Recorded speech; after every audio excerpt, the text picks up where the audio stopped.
Selamat malam teman-teman. Perkenalkan nama saya Ari Silvanus. Saya seorang Organization Development Coach, juga Personal Development Coach. Luar biasa sekali. Paham tak? Iya, ini maksudnya ini apa? Jadi sebenarnya itu apa kok pekerjaannya? Mungkin jadi kalau misalnya development itu tentang perkembangan gitu kan. Kalau saya rasa teman-teman sebagian besar sudah kenal dengan istilah business development. Nah, kalau business development itu yang dikembangkan strategi bisnisnya langsung. Jadi misalnya teman-teman punya bisnis, konsultasi dengan seorang business development consultant, pertanyaan yang harus dibahas itu adalah gimana caranya bisnisku berkembang. Jadi konsultannya itu harus mengeluarkan usulan-usulan solusi, bisnismu bisa dibawa kayak begini. Nah, problemnya biasanya strateginya yang make sense itu bisa diutarakan, dicetuskan, tapi terus SDM-nya nggak bisa mengarah ke sana, gitu kan? Nah, itu bagian saya. Jadi mengubah perilaku organisasi, tim-tim di dalam sebuah organisasi ataupun personal untuk mencapai tujuan tertentu. Nah, berarti itu bukan sama manusianya. Ya, pokoknya manusia. Manusia. Nah, hari ini kita juga sama-sama mau belajar ya dari Ko Eri untuk ada satu apa ya? Tadi kan ada judulnya manage konflik. Iya. Nah, yang itu mungkin yang mau kita nanti teman-teman mungkin ada sesuatu yang ingin ditanyakan, Iya. merasakan mungkin ada yang perlu di manage konflik-konfliknya, Iya, baik di keluarga, kehidupan pekerjaan, dimanapun ya. Soalnya kan single and family, jadi single and lebih family, luas lagi profesional juga bisa. Ada nomor hotline yang akan ditampilkan nanti, jadi silakan buat multimedia yang teman-teman bisa langsung bertanya. Tapi mungkin sebelum kita masuk ke sana, ada beberapa pembahasan yang akan diberikan oleh Eri dulu gitu ya. Iya. Oke, kita Saya boleh tukar ke sini nggak ya? Saya merasa kayak toleh kanan. Oke, silakan. Atau kita di bawah enggak ya? Ya. Kayaknya kita di belakang Koko aja nanti. Tapi disclaimer, pembicara bukan Angel ya. Pembicara tetap Ko Eri. Walaupun bajunya warnanya senada loh kita ternyata. Iya. Kita malam ini. Boleh minta tolong ditampilkan slide-nya. Jadi saya akan mulai dengan pertanyaan yang saya asumsikan ini ada di benaknya kita semua, bisa dipresentasikan. Digeser aja ya. Oke. Oh, saya bawa pointer sampai lupa. Coba ya. Nah, bicara tentang konflik manajemen, biasanya kan fokusnya ke perbedaan dan konfliknya. Saya mau tanya dulu ke teman-teman yang hadir di sini. Nggak nyampe. Bisa tolong next. Next. Klik. Tap. Saya bacakan dari sini aja ya. Nah, ini kok sudah muncul kok. Apakah perbedaan pasti menyebabkan konflik? Kalau kamu gimana Kinan? Apakah perbedaan pasti menyebabkan konflik? Jawabannya tentu aja mestinya enggak ya. Enggak ya? Karena kalau perbedaan pasti menyebabkan konflik, tidak akan pernah ada bahasa Indonesia. Gitu. Next pertanyaan, apakah konflik pasti disebabkan oleh perbedaan? Ini kata-kata ya. Ini kayak aneh kok. Cuma kenapa saya mulai dengan pertanyaan ini? Karena biasanya ketika kita mengalami konflik kita dalam keluarga, entah di dalam pekerjaan, yang disalahkan siapa sih kambing hitamnya? Karena aku sama dia beda gitu kan. Jadi apakah perbedaan pasti menyebabkan konflik? Jawabannya enggak. Apakah konflik pasti disebabkan sama perbedaan? Jawabannya iya. Terima kasih yang sudah menjawab. Next. Jadi kalau bukan perbedaannya yang pasti menyebabkan konflik, lalu apa sebenarnya yang menyebabkan konflik? Ini kenapa gede-gede? Ngajak dugem kayaknya. Mungkin grogi kok, tapi nggak apa-apa. Iya. Goyangnya tadi belum puas. Belum puas. Apakah dari Paku? Jadi kalau bukan perbedaannya, jadi sebenarnya menyebabkan konfliknya apa? Nah, itu yang akan kita bahas hari ini, gitu ya. Entah dalam konteks nanti keluarga mau ngincar seseorang, jadi sudah berpasangan ataupun belum berpasangan, ataupun dalam konteks pekerjaan. Next. Kita akan konsentrasi ke slide selanjutnya.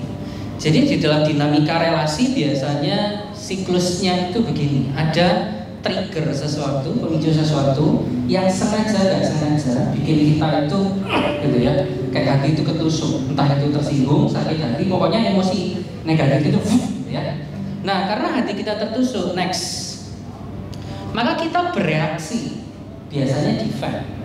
Nah, karena kita bereaksi defend, reaksi kita itu menusuk hati lawan bicara kita. maka hati lawan kita tertusuk. Terus next, dia juga bereaksi. Nah ini jadi lingkaran setan, bisa membayangkan sama mertua, sama pasangan, sama bos, sama tim yang nggak berani senang hati. Itu bukannya begini ya. Jadi kita melakukan sesuatu sengaja nggak sengaja, hatinya dia tersinggung, hatinya dia sakit, kita bereaksi, bisa nyerang balik, bisa pasif agresif gitu kan. Reaksinya dia pokoknya beli buat kita, terus kita balas lagi, muter gitu terus. Nah sekarang yang aku kok gatel ya dulu terus berdiri ya. Sekarang yang menyebabkan kita jadi merasa tertusuk itu apa? Secara umum ada 3 konteksnya macam-macam, tapi secara umum secara psikologis ada 3 hati. Next. Biasanya itu berhubungan dengan sense of self esteem kita, nyinggung nilai diri kita. Dan nilai diri itu elemennya cuma 3 yang paling basic. 1, sense of belonging. 2, sense of competence. 3, sense of worthiness. Sense of belonging itu perasaan dimiliki. Kalau teman-teman itu natural, nggak perlu diajari selama hatinya itu normal ya. Kalau kita ketemu, kalau kita punya anak, yang belum punya anak kayak yang punya anak, atau kalau waktu kita pertama kali pacaran, kalau belum trauma dari pacaran, biasanya kita cenderung punya sebutan khusus. Hanya teddy bear, yayangku, ayang apa ya, gitu ya. Kenapa kok secara natural itu keluar dengan begitu aja? Karena kita ini diciptakan Tuhan sebagai makhluk sosial. Punya pelajaran biologi atau apa ya dulu coba. Kita ini makhluk sosial, artinya kita IPS kayaknya. Iya, IPS ya. IPS tuh. Artinya otak kita dirancang sama Tuhan, mempersepsi dipisah sama sosial itu bahaya. Di setiap sejarah peperangan selalu ada yang namanya strategi pengucilan. Bung Karno dulu salah satunya dikucilkan. Kenapa kok itu jadi dipersepsi bahaya? Karena otak itu dirancang sebagai makhluk sosial. Jadi kalau anak-anak terus habis itu jarang dipanggil dengan panggilan kesayangan, sense of belongingnya biasanya nggak sehat. Nggak usah anak-anak deh ya, kita yang sudah dewasa, kalau sudah pacaran biasanya dipanggil yang gitu. Terus kalau tiba-tiba istri saya bilang tahu ada masalah gitu kan? Kenapa? Nadanya beda ya. Ya, sini. ada masalah gitu kan? Karena sense of belongingnya terancam lah. Kok jadi hotline? Oh, sorry. Next. Sambil Iklan. kita Iklan. Bukan teman-teman benar ya. Oh, jadi kita ada nomor hotline. Lu hilang lagi. Jadi itu sense of belonging ya. Nah, ketika kita bertengkar, konflik entah sudah di perang mulut ataupun belum perang mulut, bukankah sense of belonging itu yang mulai rusak? Aku merasa bosku nggak suka sama aku. Itu sense of belonging, bukan tentang benar salah, bukan tentang siapa di atas di bawah, tapi terpisah secara relasi. Kita alami itu secara Kristen sebenarnya.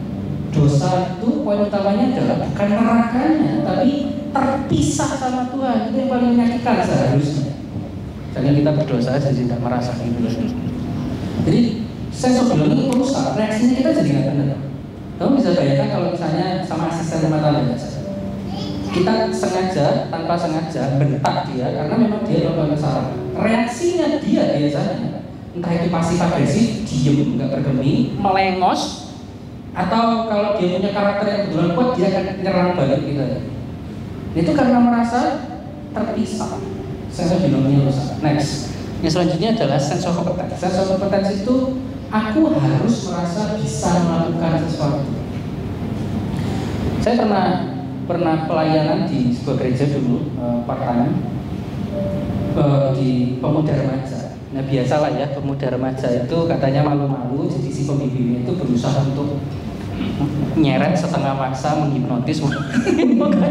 Kamu bisa pelayanan gitu kan?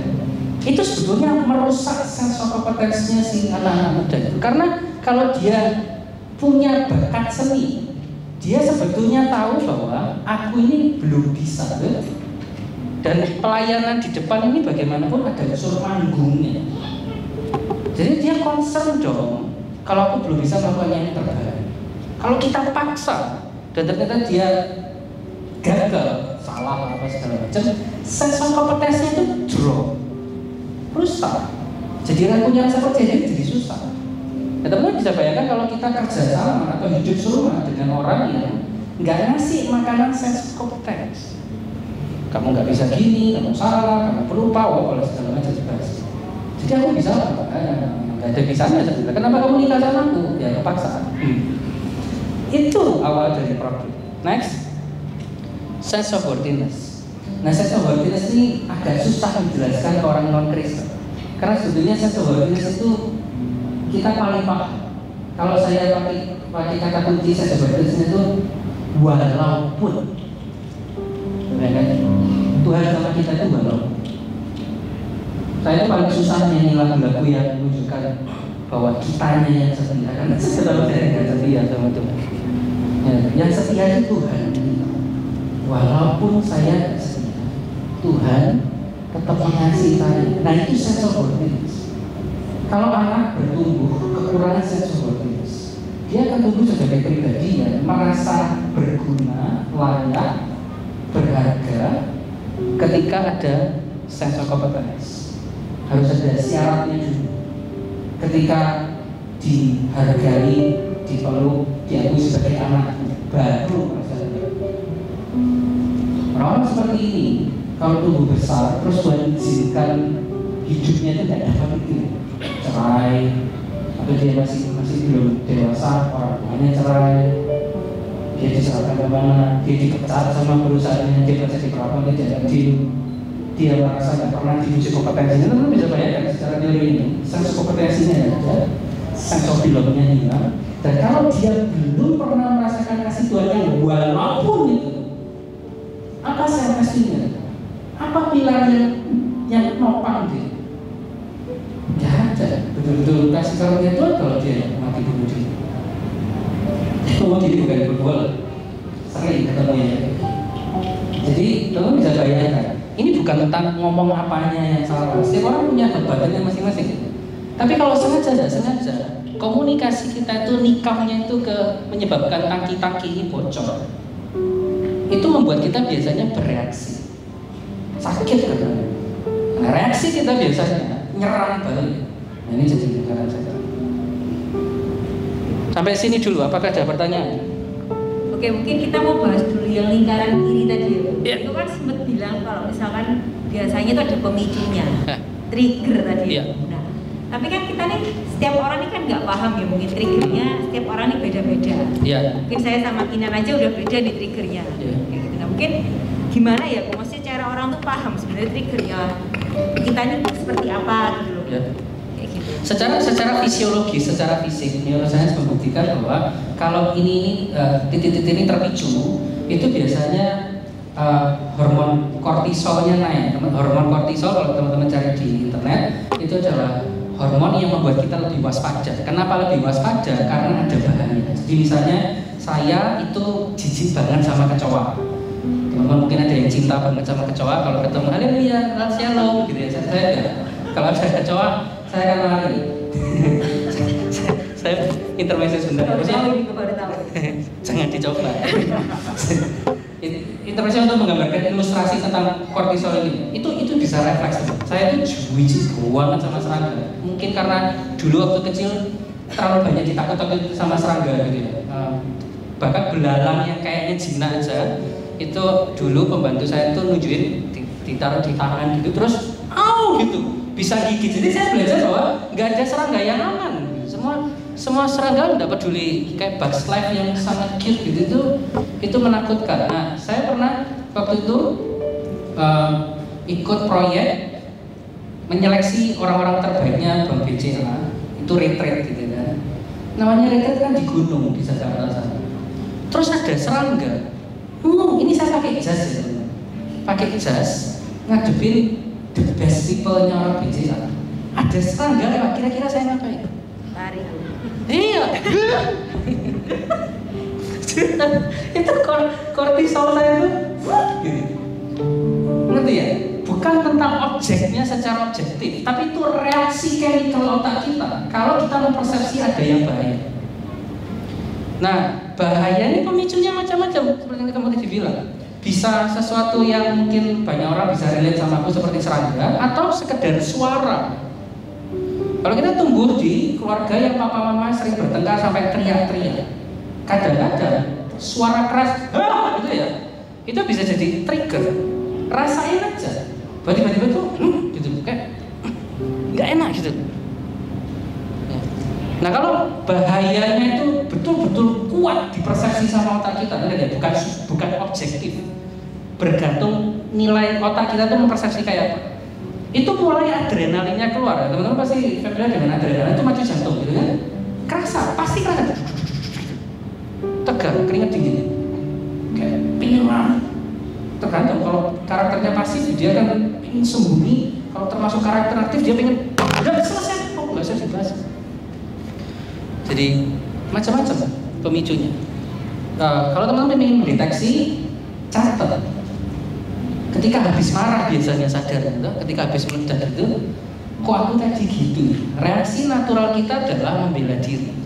Aku tadi marah karena ya salahnya dia. Nah, jangan catat saja.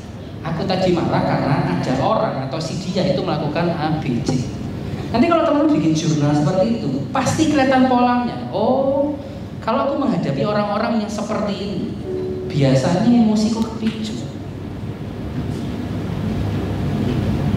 Mama saya itu untuk alasan tertentu tidak mau kalau anak-anaknya itu ngomong hal yang negatif, walaupun cuma guyon. Nanti mati kamu. Ya saya nggak tahu ya apakah itu didikan orang kuno, tapi nggak maunya itu saya betul-betul nggak mau. Mukanya itu berubah. Jadi ya bisa sesepele itu. Nah itu kalau dicatat, oh nanti kalau di konseling itu bisa dijadikan topik pembicaraan. Pernah punya kekhawatiran apa sampai kok bahkan bercanda aja, itu jadi kayak anak Tuhan betul loh mamaku. Cuman kayaknya takut banget gitu, kayak khawatir kalau ada orang bercanda tentang masa depannya buruk itu. Aduh, jangan gitu. Nah, nanti bisa jadi. Dan setiap orang beda-beda ya. Beda-beda. Nah sebenarnya kok Eri ini bisa membaca trigger kita di tanda tangannya. Oh iya. Betul. Cuman nanti kita lihat waktunya ya mungkin teman-teman ya. Sebenarnya pengen banget.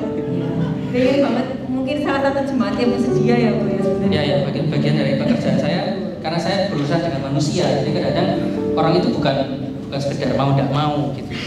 Gimana sih pola pikirnya? Apa yang membuat dia itu jadi kayak punya barrier itu sih?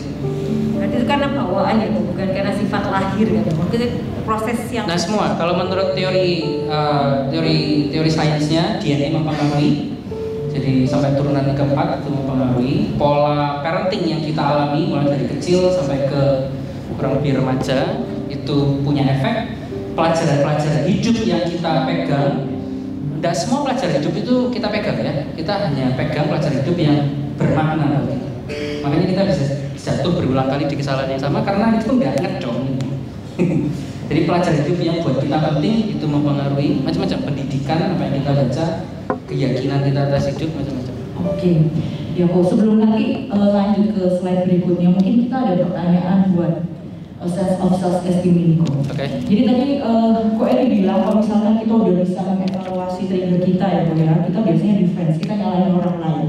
Nah, gimana dengan yang kebalikannya kok? Kita malah menyalahkan diri kita sendiri, oh ini kayaknya aku yang bermasalah dan lain sebagainya. Nah itu adalah sesuatu yang sebenarnya positif atau sense of self-esteemnya ada yang bocor gitu. Iya, tetap itu bocor. Walaupun biasanya kalau kita seperti itu nggak akan terjadi konflik, betul kan? Mana ada orang konflik dengan orang yang ya aku yang salah. Iya. Barusan tadi sore saya ketemu sama seorang pemuda, ya sudah usia 30-an ke atas gitu ya.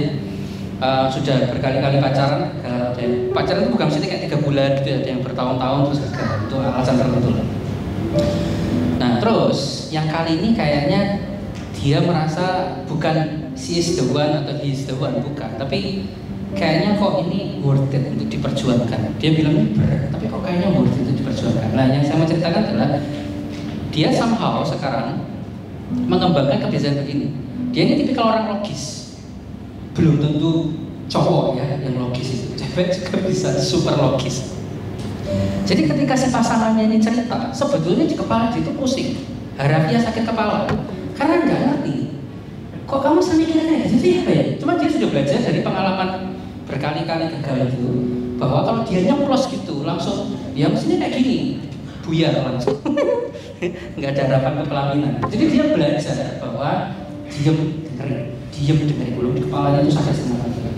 Nah dia kembangkan refleks sampai suatu saat dia kembangkan, ini bukan tentang kamu, ini aku sing bodoh. Aku tuh nggak ngerti kamu tapi aku percaya kamu. Nggak akan pernah tengkar hebat kalau kayak begitu kan? Yang bikin tengkar hebat dalam hal topik konflik itu adalah kalau kita merasa kitanya nggak paham, tapi kita menyalahkan mereka. Kamu tuh nggak make sense. Saya ingat dan tuh kamu bukan aku gitu. Tapi kedepannya akan memunculkan ini nggak ya Bu? Betul, problem. Jadi self esteemnya bocor, cuman belum tentu konflik. Menurut saya itu lebih baik daripada kita nikam orang lain, nikam diri sendiri. Tapi itu sehat nggak untuk kita sendiri ya, mental health maksudnya? Tergantung awal mulanya dari mana. Kalau misalnya seperti yang tadi saya layani tadi di siang sore itu, dia berawal titik mulanya dari kalau ada yang nggak serak sama dia serang langsung. Jadi yang dia lakukan itu sudah progres. Tapi ada orang yang awalnya minder, dikit-dikit terus memang mungkin aku yang salah. Nah itu problem. Jadi memang itu tidak sehat. Mungkin bisa sambil lanjut slide berikutnya dulu ya. Teman-teman multimedia bisa dibantu. Sama mungkin nanti kalau ada pertanyaan teman-teman jangan lupa untuk ke nomor hotline kita. Nah ini nomornya bisa dibaca sendiri. Nanti bisa diajukan pertanyaan lewat situ. Boleh banyak-banyak ya. Dari Angel. Vouchernya ucapan ya. Dan jawaban dari silakan bisa dilanjutkan. Oke, saya akan coba tambahin lagi pengetahuan yang saya punya ke teman-teman. Tadi teman-teman sudah belajar tentang sense of self esteem ya. Sekarang ya yang 3 ini. Jadi pemicunya bisa karena perkataan, sikap, perilaku kita itu bikin tangki ini bocor. Konsep berikutnya saya hubungkan sekarang dengan 5 dimensi karakter. Tapi saya nggak akan bahas semua. Saya akan bahas 2 aja. Next slide.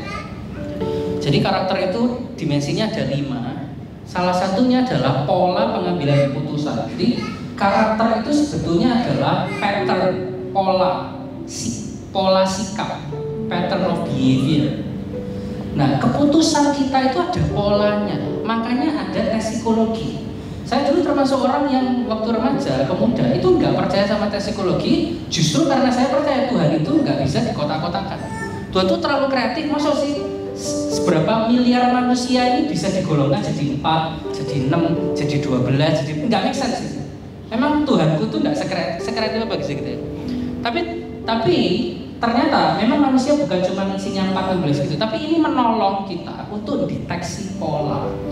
Nah, jadi ini tidak menggambarkan semuanya ya, ada pola-pola lain. Tapi teman-teman bisa start dari sini. Orang itu ngambil keputusan, milih A atau B gitu ya. Itu ada yang berdasarkan alasan fungsional. Kenapa saya berdiri dan tidak duduk? Capek. Ini punggung ini pegel. Itu fungsional. Ada yang karena seimbang atau harmonis. Itu tentang citra. Kalau saya kebanyakan duduk, saya ini sudah pendek, tidak karismatik kalau cowok yang tinggi keker gitu ya. Kalau duduk gini tuh tambah kayak ini pembicara sama sih kayak siput kecil, nyembunyi lucu-lucu gitu. Jadi saya baru berdiri. Nah itu citra. Keputusan saya digerakkan karena citra. Kebayang? Atas dan bawah. Ada yang ngambil keputusan itu pokoknya harus cepat. Aman belakangan. Saya nggak mau pasti nekat, tapi kalau suruh milih antara lambat dan hati-hati dan cepat, dia milih cepat nomor 1 prioritas. Ada yang sebaliknya. Ada yang lambat nggak apa-apa, pokoknya hati-hati. Jadi teman bisa bayangkan, ini dijadikan satu tim aja, bisa tangkap. Terus main posisi, gua bosnya. Jadi kamu harus nurut. Kamu bisa bayangkan kalau misalnya sales ada di mana? Ya harusnya cepat dan luas. Kalau sales terlalu aman, kapan jualannya? Kalau keuangan ada di mana? Ya mestinya di aman. Kalau sales cepat dan luas, ya dimakam semua. Nah, ya. Makanya terus divisi sales sama keuangan terus sering kali clash. Karena basic pengambilan keputusannya, default programnya itu beda. Next, ini pola pengambilan keputusan. Next slide. Ini pola komunikasi. Ada yang pola komunikasinya itu tipikalnya kritis. Data 2. Contoh paling bagus itu ya Ahok zaman dulu. Kalau sekarang kita tidak pernah dengar. Yang dulu Kan itu kurang empatik ya. Masa mbah emak itu dibawa-bawa jalan-jalan gitu, itu jelas nggak empatik. Itu yang bikin dia keserang gitu kan. Jokowi katanya sama tegasnya, tapi kan Jokowi nggak pernah bawa-bawanya orang-orang gitu kan, tapi bawa Dewi.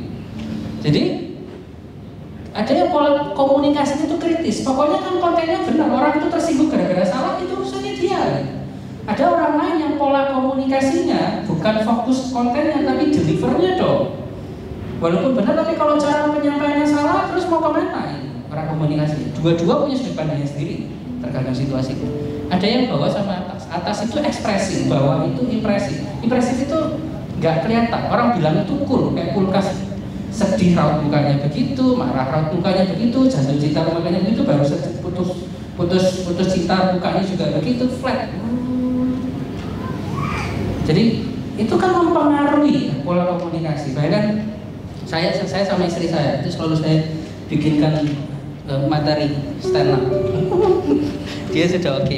Dulu waktu saya masih mendekati dia, itu Citraland waktu itu masih bukit. Kalau pernah kesana enggak waktu itu? Citraland masih bukit.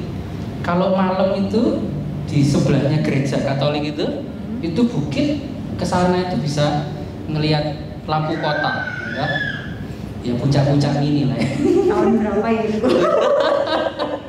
Nah dulu saya PDKT sering bawa dia ke sana. Terus dia pandang lah dia gitu kan, tanpa ngomong. Itu kalau di film Korea kan sudah ada musiknya gitu. Backsoundnya. Iya.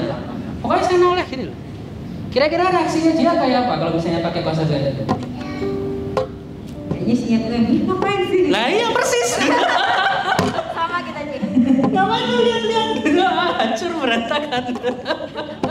Jadi nggak romantis ya? Nggak romantis. Oh iya itu romantisnya dia dulu. Sekarang berubah. Jadi hal-hal sepele itu bisa bikin kita nangkep kesan yang berbeda, maknanya beda. Kalau itu tanpa sengaja nikam sense of belonging apa segala macam bisa beda. Bahkan kalau misalnya kita sudah berusaha menyiapkan makanan gitu ya misalnya ya, menyiapkan makanan, menceritakan apa segala macam, terus pola komunikasi thanks. Kasih pengen ditonjok toh, gitu. Jadi ini beberapa hal yang nggak wah, jelas nggak wow, nggak perlu dibikin seminar workshop 3 hari hanya untuk menjelaskan bahwa ini real. Problemnya itu adalah yang saya pengen teman-teman bawa pulang, bukan dari tidak tahu jadi tahunya. Saya berharap teman-teman waktu pulang nanti bukan oh iya makanya kamu tuh kayak gitu atau oh makanya dia tuh bukan. Yang saya pengen teman-teman sadari bahwa kalau kita itu reaktif, maka komunitas kita, relasi kita itu ya segitu-gitu aja. Tapi kalau kita nahan diri dari reaktif, stop sejenak, mikir, kalau perlu berdoa, sikap apa yang sebaiknya aku keluarkan, nah itu baru jaringanmu bakal lebih besar. Saya nggak bilang dengan begini terus kita nggak konflik sama orang, bukan. Tapi kita nggak terjebak sama siklus lingkaran setan aja. Boleh lingkaran itu dikeluarkan nggak? Saya keluarkan yang ada birunya itu nggak ya lingkarannya? Kembali ke sana. Ya, jadi teman-teman bayangkan. Oh, boleh tolong buka slide nomor 10. Nomor 10. Next. Nah, ini yang saya pengen teman-teman bawa pulang. Dari kiri pindah jadi kanan. Alih-alih siklus bertahan ke siklus melayani. Pemicunya itu nggak bisa diatur, teman-teman. Kita nggak bisa betul-betul menghalangi situasi barang orang apa segala macam itu nikam kita, gitu kan? Namanya nggak sengaja. Tapi kalau kita itu siklusnya melayani, stop sejenak, terus berpikir, dia mungkin nggak sengaja. Gimana cara aku bikin situasi ini tidak tambah buruk? Responku harus kayak apa? Maka mungkin hatinya itu tetap luka, tapi nggak banget mulai ditempel. Kalau memberikan kesempatan dia energi, waktu untuk memberikan respon, bukan reaktif lagi. Ini diputar, nggak ada konflik yang nggak selesai.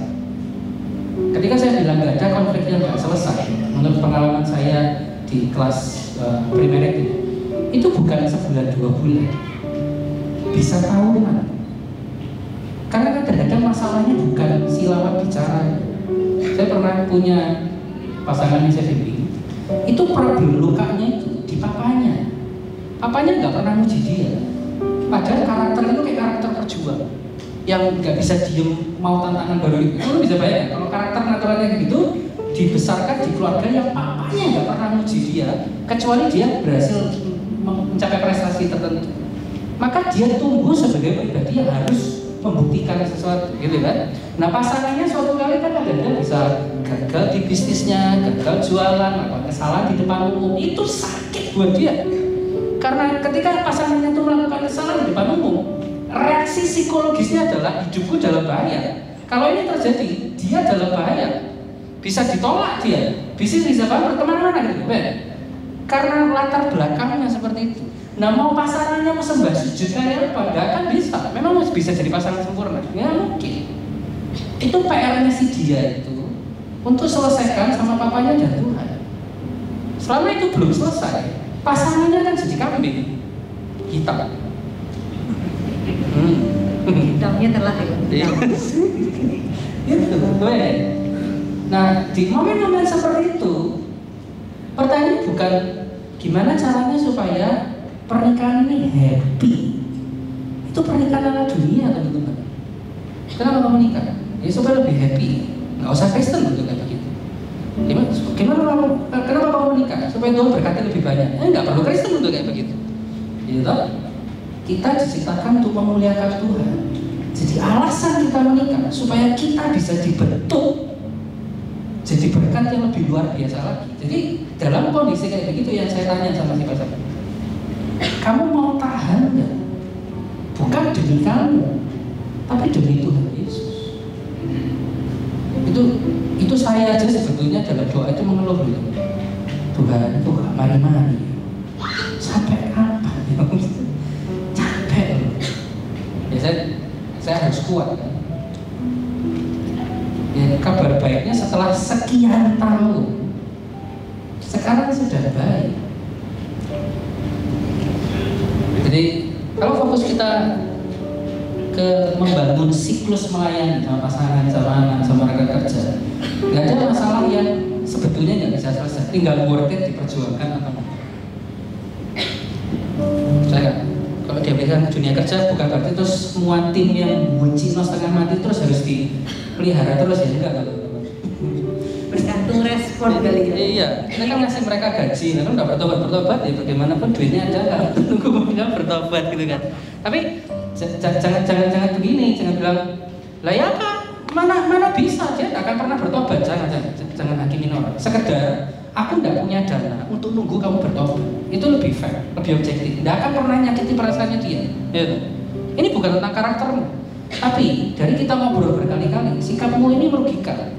Dan aku sudah coba, aku sudah tahan, aku sudah nggak langsung berusaha nikah atur omonganku. Berapa kali coba kamu ingat aku manggil kamu one-on-one, aku marah nggak? Aku bentak-bentak kamu nggak? Nah kalau jawabannya iya, bapak marah-marah, problem kan? Tapi kalau kita bisa melayani dia, kita nggak bisa diserang. Akal logisnya akan bilang bahwa bapak bosku ini sudah menolong supaya aku berubah. Dan alasan kita PHK dia karena dana perusahaan nggak bisa lagi cover perilaku seperti itu. Oke, kok Eri tadi saya meng-highlight ada satu kata karakter ya. Ini basically karena ada pertanyaan masuk dari jemaat. Apakah sifat atau karakter itu sama dan apakah itu bisa berubah? Terminologinya menurut saya nggak perlu diperdebatkan karena titik kritisnya psikologi itu gini teman-teman.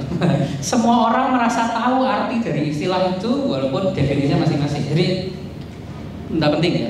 Yang saya mau sepakati adalah yang kita bahas itu pattern of behavior-nya, pola perilaku, bisa pola pengambilan keputusannya, pola ngomongnya, pola pikirnya, pola emosinya, pola tindakannya, pokoknya polanya, gitu ya. Nah, apakah itu bisa berubah kan? Jawabannya bisa. Menurut saya kita semua tahu yang kita sebetulnya ingin dapat jawabannya itu adalah bisa diubah dengan cara yang gampang apa enggak? Harusnya enggak sih. Lah ya. Butuh proses pasti. Dalam Tuhan enggak ada yang mustahil ya. Tapi kalau secara sainsnya butuh proses. Dan proses itu melibatkan apakah orang yang bersangkutan merasa worth it enggak untuk berubah. Itu dasar dari esensi bisnis saya. Klien saya itu kan biasanya mulai dari pertanyaan, Pak, si A, si B, si C atau si divisi ini kok ndablek, susah sekali berubah ya. Saya pengen apa kok dia nggak nurut ya gitu kan. Jadi mereka berharap kamu punya obat ajaib apa, tek terus hilang, langsung nurut kayak anak bebek gitu kan. Nah yang saya temui ini bahkan di dunia bisnis ya, bukan relasi. Seringkali anak buah itu tidak berubah karena dia tidak tahu kenapa harus berubah, selain gara-gara bosnya ngomong harus berubah. Nah kita sekarang ada di zaman dimana kita punya banyak opsi ya, walaupun katanya Krismon apa segala macam, tapi yang menyediakan kerjaan bukan cuma kita doang. Apalagi sekarang nuansa well-being itu penting sekali gitu. Jadi makin terpatri lah bahwa daripada aku stres dan di sini sakit jiwa, karuan aku miskin untuk sejenak ngirit mantau tempe demi supaya aku bisa menemukan tempat kerja yang ngasih makan well-beingku. Jadi problemnya adalah si anak buah ini itu nggak tahu tujuan akhir dari berubah ini apa. Cuma mau ngikuti kamu tak? Lah kamu diktator apa? Semua permintaanmu itu harus tak turuti. Problem toh. Padahal kita juga nggak mau begitu kan. Jadi balik lagi ke tujuannya. Mereka nggak tahu kenapa harus berubah. Seringkali nggak pasti ya. Seringkali itu ketika kita bisa bangun pola komunikasi yang membuat anak buah itu sadar. Oh, misalnya paling gampang, duit itu datangnya dari customer, bukan dari bosmu. Tujuan aku coba-coba hal yang baru ini supaya customer lebih happy. Kalau customer lebih happy, customer yang datang lebih banyak. Kalau customer datang lebih banyak, income-nya perusahaan naik. Kalau income-nya perusahaan naik, hidupmu aman, Pak, gitu kan? Kita kan udah gregetan di sini ngomongin kan. Tapi itu kan nggak tersampaikan. Yang mereka tahu adalah disuruh lembur lah, disuruh coba hal yang merusak SOP lah, gitu. Bingung. Target yang harus iya. Jadi seolah lawannya itu ke bosnya. Ya susah memang untuk berubah. Tapi kalau sama kita bisa bikin dia paham, ini bukan tentang aku, ini tentang pihak yang nanti mendatangkan orang berubah jadi gajimu. Nah dorongan untuk kerelaan untuk berubah itu jadi lebih besar. Sekali lagi tidak semua ya. Jadi saya bilang pola parenting seseorang itu yang dialami dia itu ngefek. Kalau dia itu lahir di keluarga nggak harus kaya, tapi disediakan segala sesuatu, itu bisa lihat kan, nggak harus kaya untuk mendidik anak segala macam dikasih. Ya ngasihnya beda, yang satu dikasih mall, yang satu dikasih apa gitu.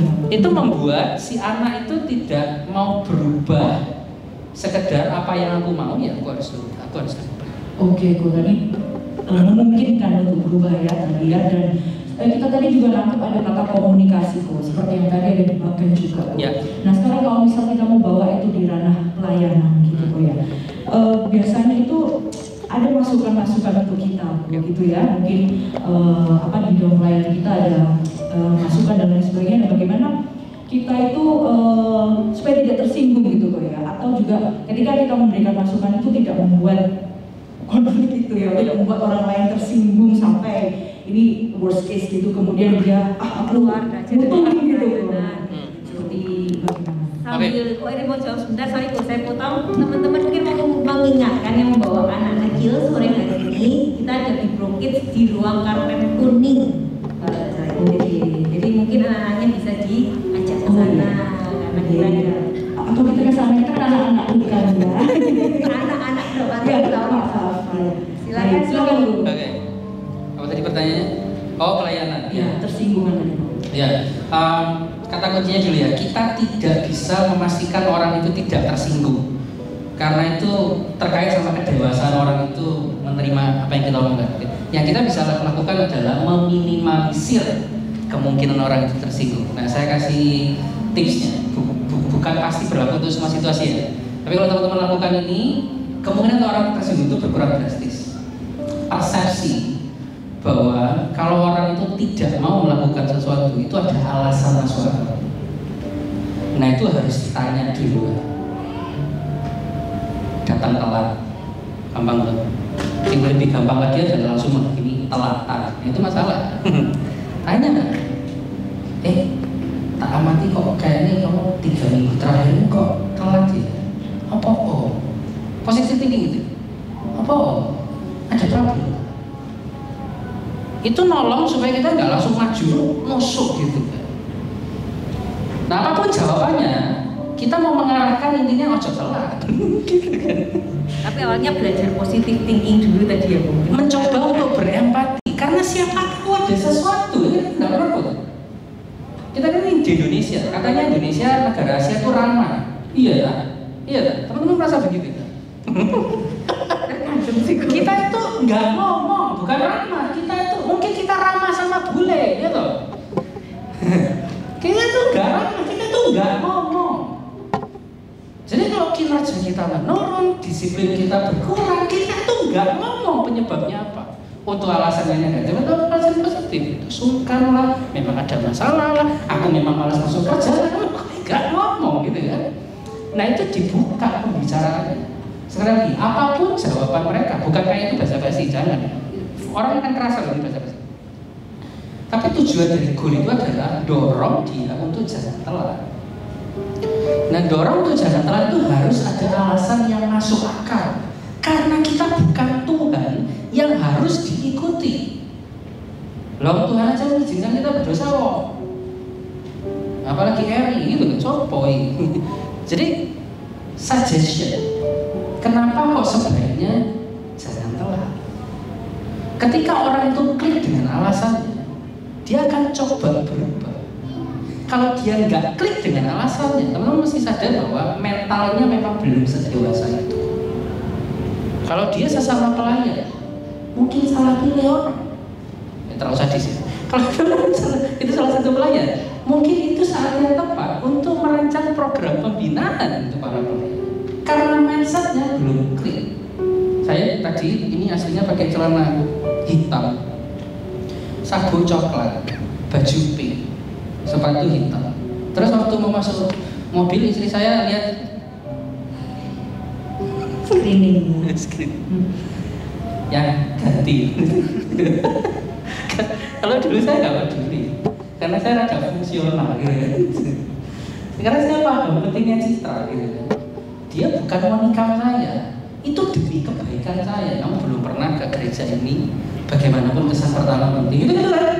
Ya nggak perlu dijelaskan seminar setengah jam lah untuk melakukan itu gitu kan. Ngerti lah. Ya akhirnya saya ganti. Tapi ketika saya merasa sing penting kan saya tak ngomong, toh ya konflik lah. Dia harus bilang, ya Tuhan suamiku mentalnya belum sedewasa itu. Kayak seniman, terlalu sosialis itu. Itu dia ngocehnya apa enggak akan masuknya Pak. Saya bodoh. Mindsetnya tuh belum sedewasa itu. Teman-teman sambil kita ingatkan sekali lagi mungkin ya kalau ada yang mau nanya, jangan khawatir namanya nggak akan disebutkan. Cuma udah banyak yang masuk juga ya. Iya, cuman tetap kalau ada yang mau ditanyakan dipersilakan bisa ke online kita ya. Terima kasih Roce sudah diingatkan pokoknya menggunakan. Iya. Query mungkin mau lanjut dikit di komunikasi ya. Ini cara ngomong juga ya tadi. Iya. Tadi sudah dengan teman-teman pelayanan profesional juga di tempat kerja, sekarang mungkin keluarga gitu ya. Nah di sini juga siapa yang masih single? Saya screening bisa angkat tangan enggak? Begini kok. Ini ada case mungkin dari teman-teman kita juga yang kita kumpulkan. Jadi ketika kita cara bicara dengan orang tua kok, gitu kan ya. Tadi kan Kok Eri bilang mungkin dia belum dewasa, orang tua kita pasti secara usia ya. Nah mungkin kita sebagai single ada yang kepengen masih explore dan lain sebagainya, pengalaman dan lain sebagainya, tapi orang tua meminta kita untuk ayo cepat berkeluarga dan lain sebagainya, atau ada decision yang lain yang diperlukan. Itu bagaimana kita menyampaikannya kepada orang tua? Iya itu kompleks ya. Saya harus jujur, saya nggak punya jurus itunya teman-teman. Saya kasih kasus yang lebih parah ya. Gimana kalau misalnya kita sudah menikah, terus mertua kita betul-betul toksik? Iya, lebih parah lagi. Gimana kalau misalnya nggak usah tinggal serumah, tinggal sebelahan. Terus orang mertua atau orang tua itu sering datang untuk mengunjungi cucunya, tapi terus komentar macam-macam, nggak sadar apa hidup itu sudah susah, sewa ART itu mahal, dapat nggak bagus, terus keluar belum dapat lagi. Saya diomelin harus begini, ya gitu kan?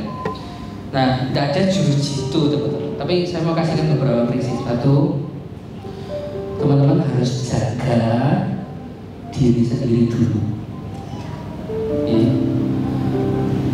Pertanggungjawabannya itu antara kita sama Tuhan.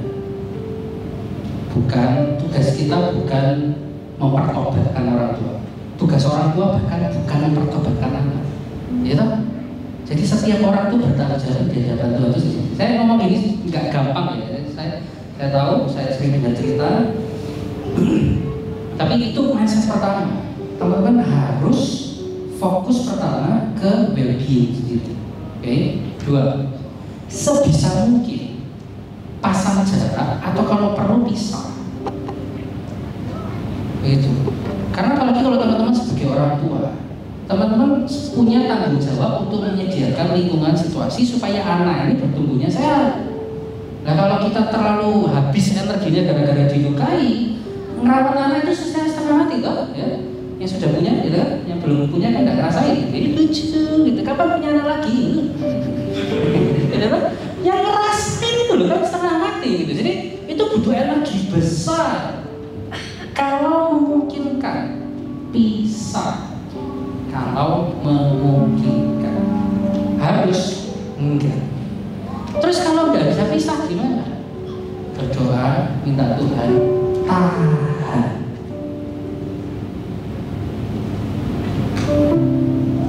Berat. Nah semoga ketika itu terjadi, kamu sama pasanganmu itu ada di playing field yang sama. Cowok itu kadang-kadang bisa jadi hasrat itu jadi hero-nya itu bisa salah sasaran. Contoh, misalnya Didi nggak cocok sama mama saya, mertuanya, gitu kan? Tapi saya itu sangat agresif bela istri saya, bagus loh.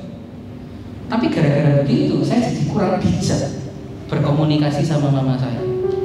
Jadi Hedi disakiti sama mama saya, Hedi cerita ke saya tidak ngontrol diri, saya melabrak mama saya. Kira-kira apa yang akan terjadi? Mama saya akan diam atau melabrak Hedi lagi? Melabrak Hedi lagi, lingkaran setan terjadi. Laki itu penting untuk jadi benteng, tapi untuk jadi hero nggak harus langsung membunuh si lawannya. Jadilah benteng. Capek, saya ngomong gini dengan penuh empati. Capek kerja, istri ngomel, tahan diri, dengerin. Jadi concern lo, doa bersama, izinkan Tuhan yang berdoa. Lagi saya ngomong ini dengan empati, nggak gampang, tapi ini the best way. Alternatifnya resiko terjadi runyam lebih besar. Pelihara diri. Kalau memungkinkan pisah, blok. Kalau nggak bisa, tahan.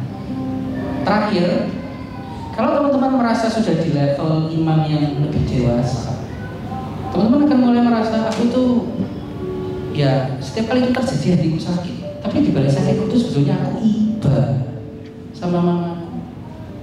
Karena dia jadi anak Tuhan atau bahkan belum anak Tuhan yang nyakitin orang lain jadi iba. Tapi aku tidak punya kuasa, kamu bahagia. Tapi kita jalan doa. Doakan orang yang menjadi anak itu sakit. Ya? Tapi itu ujian iman. Kalau cuma doakan 1 kali 2 kali itu ya semua orang bisa kali ya pengampunan sebentar. Tapi kalau doa siapa? Doa pihak yang wakil kita tungkar. Itu betul-betul butuh kedewasaan rohani. Dan semua orang bisa. Saya pun masih struggle. Sakit. Saya punya kasus yang saya bisa lakukan karena ini merujuk itu berhubungan sama seluruh benang merah yang Tuhan izinkan terjadi dalam hidup saya. Satu figur ini itu kayak betul-betul bertentangan. Sampai sejauh ini saya bisa lakukan itu adalah mendoakan dia sesekali. Yang sudah konsisten itu adalah saya tidak benci dia. Itu the best. Sesekali mendoakan. Saya harus sekali, saya belum sekuat itu. Kalau sama ini sambil kayaknya melengkapi pertanyaan yang hampir sama juga. Jadi kalau itu kan dengan mertua ya Bu Radina. Ini kalau antar pasangan sendiri sih. Kadang-kadang kan apalagi kalau udah menikah lebih lama ya, isinya itu sudah bukan saling menyadari lagi, oh iya dia kurangnya gini lebihnya, tapi kayak saling sudah menjatuhkan. Kalau seumuran mungkin 30-40 masih oke lah ya, tapi kalau udah kayak makin tua kan 60 gitu ya, udah ada umur ada, mungkin sebagai anak-anak ini juga yang dengerin kalau mereka bertingkah dan sebagainya mungkin sumpah ya kalau itu gimana? Ya, satu sisi sekali lagi tidak ada pelajarannya ya teman-teman. Tapi saya merasa justru suasana penyembahan yang tadi kita rasakan di sisi penting itu kan bisa bayangkan ya. Di momen-momen seperti itu kalau kita bisa datang ke gereja sesama anak Tuhan, bukan fokus pada rasa sakit, tapi betapa luar biasanya betul-betul rasanya betul-betul tidak pengen pulang. Nah, yang bisa kita lakukan di kayak begitu itu ya sebetulnya mirip. Berusaha memelihara diri, conserve energi supaya kita tetap bisa melakukan respon yang lebih baik daripada saling menikam begitu. Sebisa mungkin pasang blok, kalau dia ada di kamar ya kita ada di dapur gitu ya. Minta Tuhan kesempatan untuk bicara dengan Tuhan, kan biasanya begitu dua belah pihak. Saya pernah punya pengalaman, sudah tahu dari awal itu salah satu pihak itu abusive dari segi umum, tapi somehow itu nggak klik gitu loh untuk pacaran sampai tunangan. Terasanya bukan pada waktu menikah, sudah punya anak. Lah terus siapa gitu?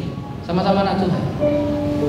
Ya, yang kami bisa lakukan adalah berusaha jadi teman curhat. Kalau dia mau curhat, di sisi lain meyakinkan bahwa dalam Tuhan tidak ada yang mustahil.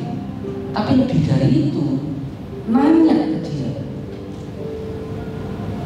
kamu mau memperjuangkan hidupnya apa? Nek demi anakmu, ya coba. Nek demi dirimu, gak worth it. Kamu bisa menikah sama orang lain. Ini walaupun Tuhan bilang jangan gitu. Tak kasih tahu. Kenapa kok sebaiknya jangan?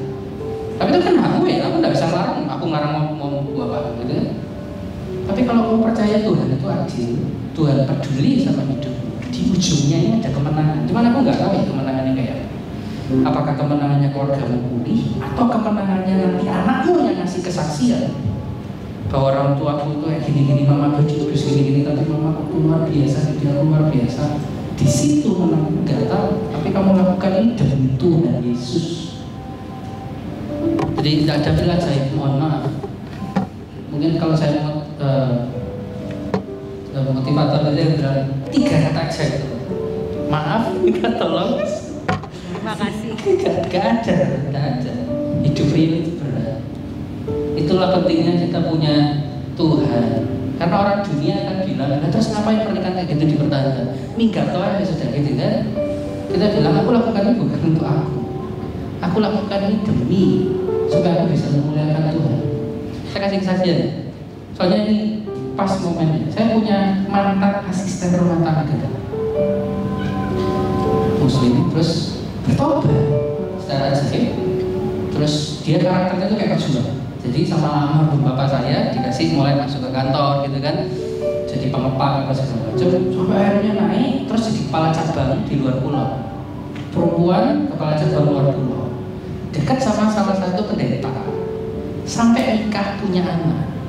Terus sampai satu titik si pendeta ini hilang tanpa jejak karena merasa si mantan asisten rumah tangga itu ternyata tidak sekaya yang dia bayangkan.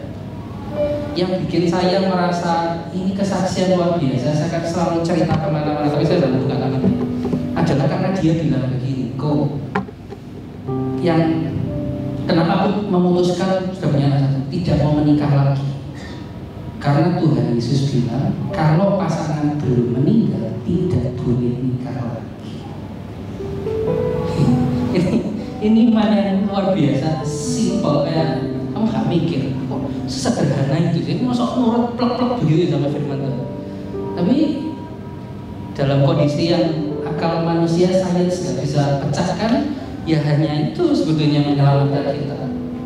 Tuhan, aku percaya kamu gak lepas kendali, walaupun aku salah ambil keputusan, Tuhan yang tetap akan kendali. Dan persekutuan sesama orang-orang beriman, pujian itu jadi sangat-sangat vital untuk ngasih kita energi bertahan di dunia yang aku ya narik nafas kok. Bu, ini sambil ada pertanyaan nih, mungkin bisa dibacakan Dina. Oh iya.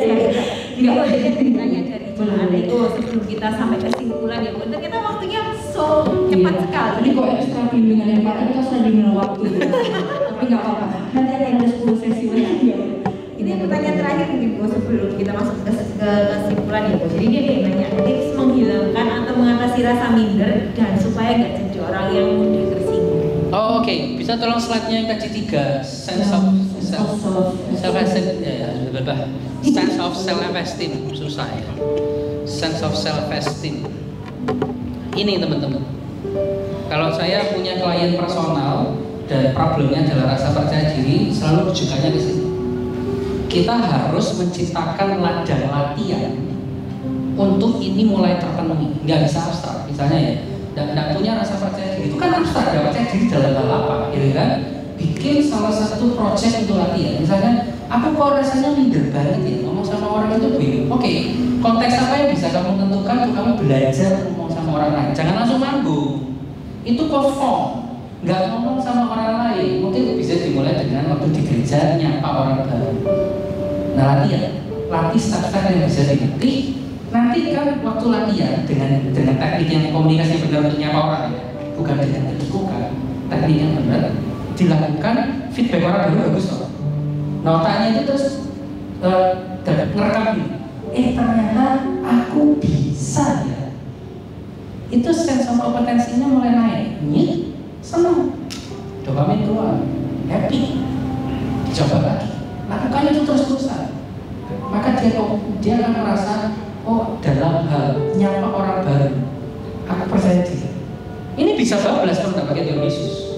Karena kalau teman bisa bayar, yang benang merahnya kalau dijadikan seminar motivasional, apapun kita bisa dan otak kita percaya kita bisa. Nah karena kalau tinggal dikasih baby step, dicoba berulang kali, apanya yang susah? Terus kita bilang nggak perlu Tuhan, bablas. Sebenarnya Tuhan yang ngasih kesempatan kita nyoba untuk berubah. Kebetulan ketemu orang yang bisa ngasih tips dari langkah-langkah untuk berubah. Ketemu langkah-langkah pertama biasanya kasus-kasus itu gampang-gampang. Terus feedbacknya bagus, dopaminnya naik, kompetensinya naik. Itu rasa percaya diri. Nah kalau rasa percaya rendah dirinya itu akut dalam banyak hal, itu merasa nggak bisa, selesaikan satu-satu. Kalau masalahnya itu di sense of belonging, terutama misalnya pasangan, temukan cara untuk bisa bikin punya rasa sense of belonging. Mungkin yang paling sederhana dengan dimulai dulu waktu nikah itu kamu lihat apa ya? Percaya nggak kalau itu kadang-kadang nggak bisa jawab? Sudah lupa. Kenapa kok lupa? Padahal tiap hari ketemu. Apa yang kamu suka dari bakmi favorit ini? Bisa jawab. Padahal kamu terakhir kali makan bakmi, nggak tahu. Kenapa sama pasangannya gitu terus nggak bisa jawab? Mungkin karena selama ini kita mengizinkan yang luka-luka itu dipendam lebih lama. Jadi bukan berarti matang mau salah pilih, bukan. Mulai start over. Aku nggak tahu kenapa dulu aku nikah sama kamu. Mungkin kepepet kayak apa, tapi yang sekarang aku lihat, yang aku suka dari kamu adalah kamu lebih ganteng daripada kamu dulu. Kok jadi guyoni? Ada juga apa? Itu momen serius ya. Sekarang kamu lebih ganteng daripada dulu. Rekam itu baik-baik. Menurut saya ini merasa nggak ganteng. Yang membuat saya merasa ganteng itu istri saya. Saya nggak tahu menurut saya ganteng enggak. Kapan dijawab kan?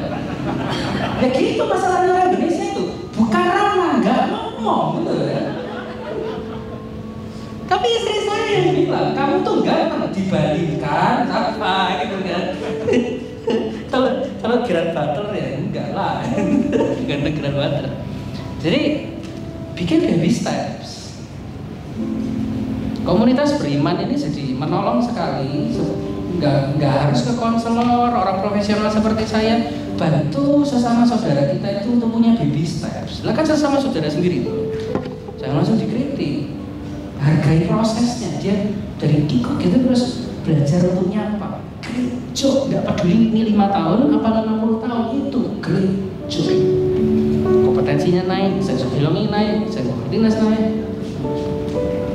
Sambil langsung masuk ke kesimpulan nanti. Iya, mungkin ini kan memang banyak sekali pertanyaan yang masuk yang kita belum bisa ajukan gitu ya Bu Eri. Tapi kita juga sadar ya kalau misalkan learning how to manage konflik itu tidak bisa di 30 menit aja gitu ya Bu. Tapi 60. Oh 60 ya. Enggak kerasa ya.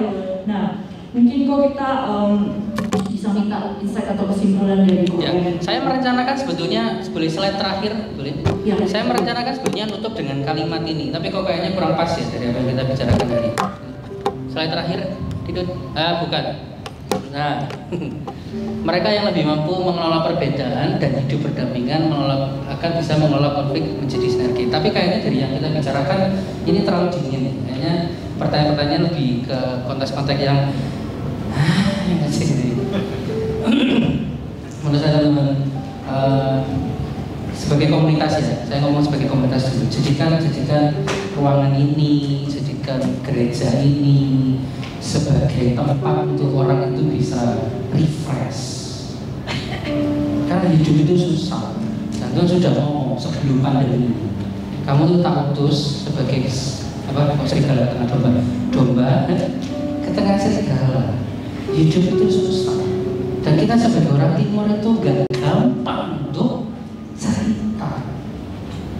Jadi setelah nyanyi tadi ya, refresh itu, coba entah para asyir atau kita memberanikan diri untuk kenal satu sama lain, tanya kabar, lebih kenal mereka kerja apa. Suatu saat, gak mau nanya, suatu saat ketika dia super butuh, mungkin kita yang di kota itu bisa jadi lifeline antara dia bunuh diri atau masih bertahan 1 hari lagi.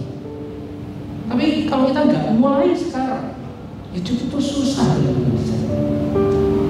Uang itu hanya bikin kita bisa makan rawon enak yang bikin feeling kita enak sesaat. Terus pulang ketemu situasi yang mau makan rawon lagi, nggak bisa, nggak perlu. Hidup itu susah. Jadilah keluarga, pamper, tempat curhat yang bisa bikin hidup itu bisa ditahan. Karena kita mau melayani Tuhan Yesus yang sudah mati buat kita ini, walaupun nggak layak. Balas dengan cara paling sederhana, kita layani orang lain supaya ketika dibutuhkan kita ada di sana. Thank you teman. Ya, terima kasih. Tepuk tangan.